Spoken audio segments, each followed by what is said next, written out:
Olha só, vamos falar hoje de uma situação que, nossa, tira o sono de muito pai e mãe. O boletim da escola chega, as notas estão baixas e, quase que por instinto, a primeira coisa que vem à cabeça é: vamos cortar o esporte.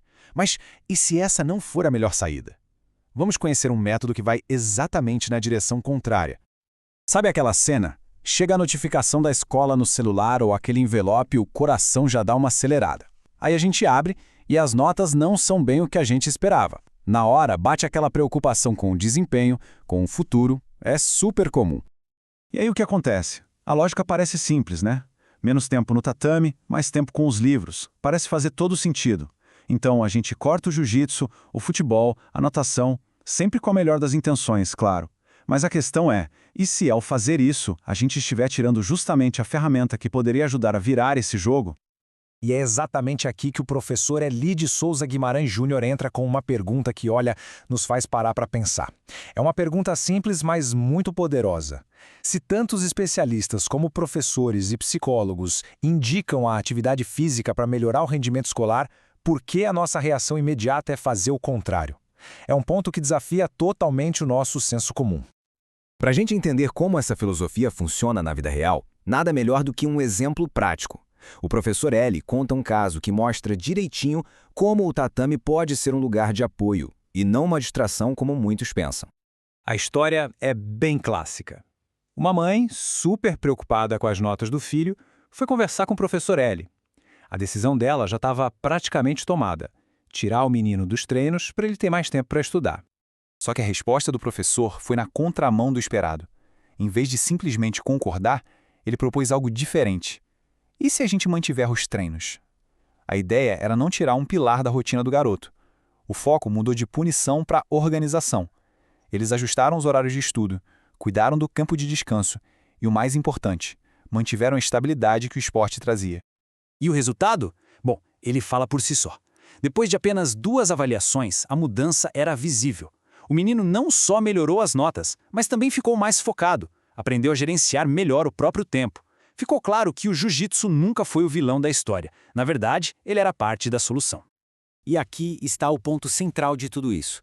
Não foi sorte, não foi um caso isolado, não é mágica, é método.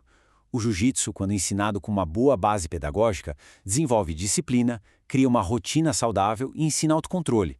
E essas habilidades, sabe, elas não ficam só no tatame, elas vão direto para a sala de aula.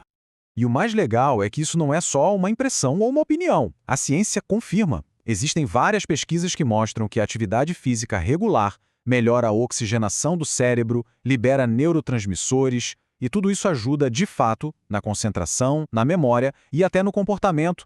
Ou seja, o que se vê no tatame e o que a neurociência diz estão em total sintonia. Mas afinal, quem é a pessoa por trás desse método? É muito importante entender a formação do Hélio de Souza Guimarães Júnior para a gente sacar por que a abordagem dele funciona tão bem. E aqui está o grande diferencial dele. O professor Eli não é só um mestre de jiu-jitsu. Ele une essa arte com a formação dele em pedagogia e em educação física. É essa combinação que permite que ele crie aulas que são, ao mesmo tempo, seguras, divertidas e muito educativas.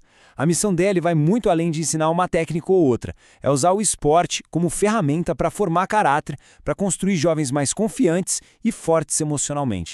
Certo, a filosofia por trás de tudo isso ficou clara. Mas e na prática? O que fazer quando as notas ruins chegam de verdade? Vamos ver um plano de ação bem objetivo que pode transformar um problema em uma baita oportunidade de crescimento.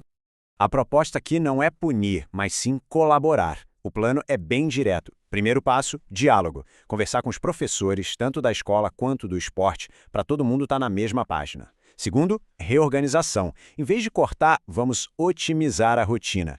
Terceiro, o básico que faz toda a diferença. Garantir que o sono e a alimentação estejam em dia. E por último, fazer uma aliança. Mostrar que o treino é um momento para recarregar as energias e voltar com mais foco para os estudos.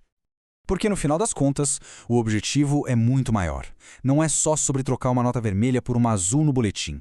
É sobre ensinar para a vida toda. Ensinar sobre responsabilidade, sobre resiliência e sobre a arte de equilibrar os diferentes desafios que a vida joga na nossa frente. E para a gente fechar, essa frase do professor Hélio resume tudo de um jeito perfeito. Quando o foco muda da punição para a reorganização e o apoio, não é só a nota que melhora. O caráter da criança se fortalece para valer, a longo prazo. E aí fica a reflexão, né? A gente quer formar apenas bons alunos ou quer formar indivíduos completos e preparados para a vida?